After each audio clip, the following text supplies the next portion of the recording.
You're listening to musician, author, and educator Bobby Borg, breaking down music, business, and marketing basics so they stick. So, hey everybody, my name is Bobby Borg and welcome to USC's DIY podcast studio. And the topic for my discussion today is creating a positive public persona, expertise, commonality, humor, attractiveness, uniqueness. I've got a great guest with me today. His name is Dr. Michael Cody. And Dr. Michael Cody is a professor of communication and journalism at USC's Annenberg School, the author of 2 books on communication and over 50 peer-reviewed journal articles, and a music lover too. So, hey everybody, while most musicians and small businesses know the importance of creating a positive public persona, few people really know how to go about doing that. And that brings us to the topic of our discussion with Mr. Dr. Michael Cody. Thank you very much for being here. We're going to start off first with expertise.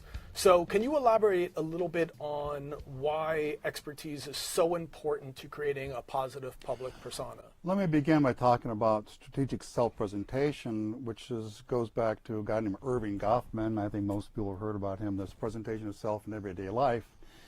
And he started off looking at what we look at as normal behavior, normative behavior, people who violate norms, and how you groom a public image of being a skilled individual to go on a job interview, to win an audition, and things of this nature.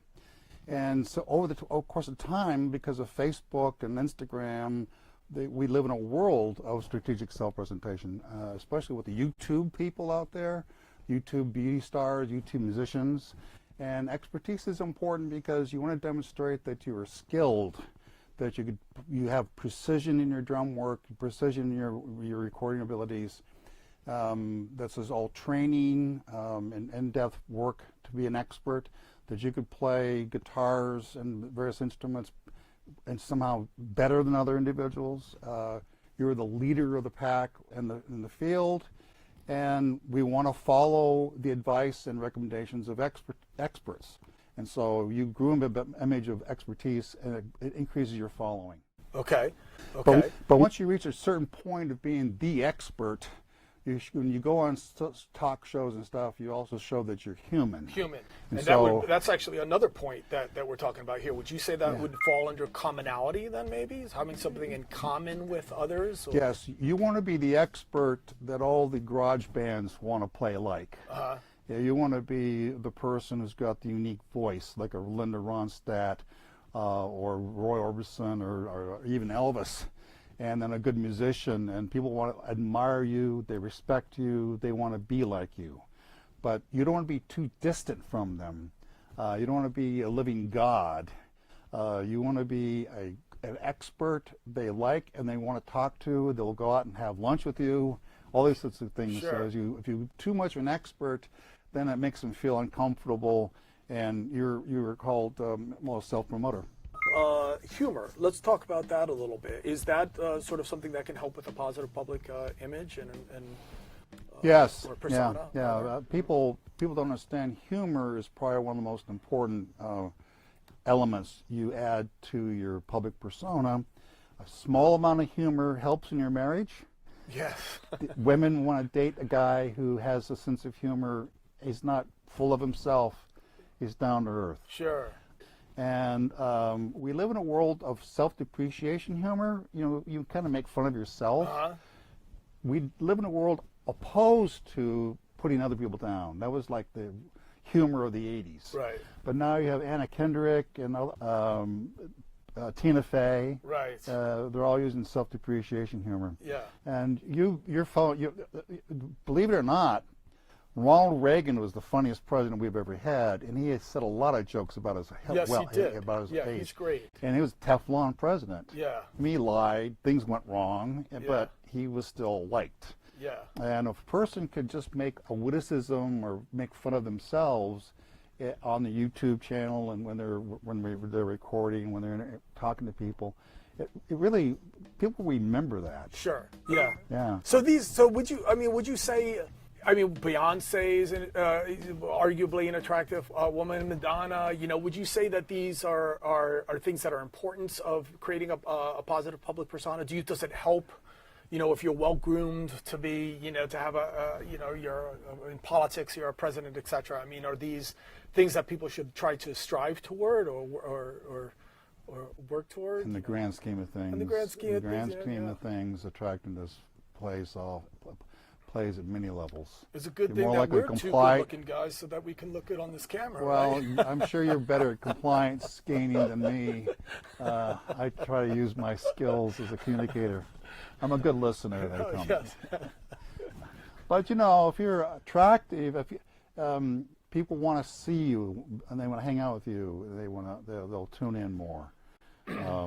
Especially if you're dressed in style and you've got the unique voice. Right. There are people, I'm sure, out there that have wonderful voices, but they're not that appealing, so they just don't have the same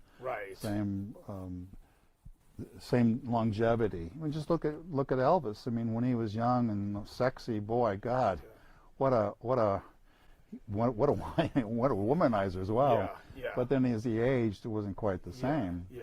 And but attractiveness is up there, but I mean, with this rank ordering, expertise and commonality is likability, humor is pretty important stuff. Okay.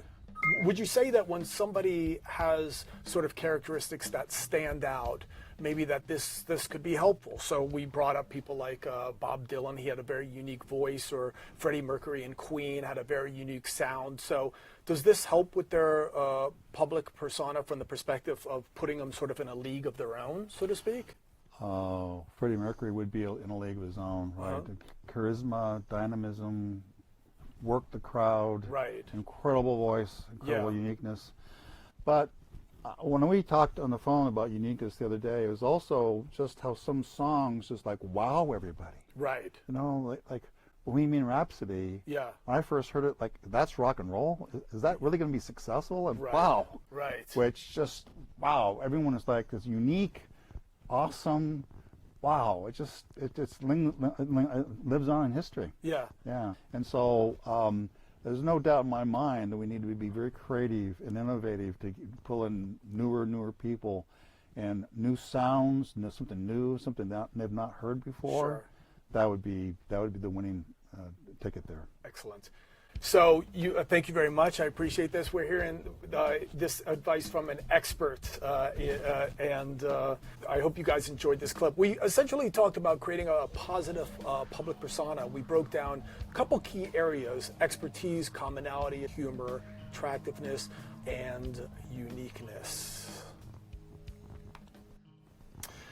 So hey everybody, my name is Bobby Borg, and we're just trying to break down music business and marketing basics so that they stick. Please be sure to check out additional clips, and please check out some of Dr. Michael Cody's work. This is one of my favorite books. He co-authored Interpersonal Communication, a Goals-Based Approach. Also be sure to check out the Music Marketing for the DIY Musician, which is in a second revision. And please be sure to share, comment, like, subscribe, etc. And as I'll say at the end of these podcasts, you guys, peace, and thank you very much for watching.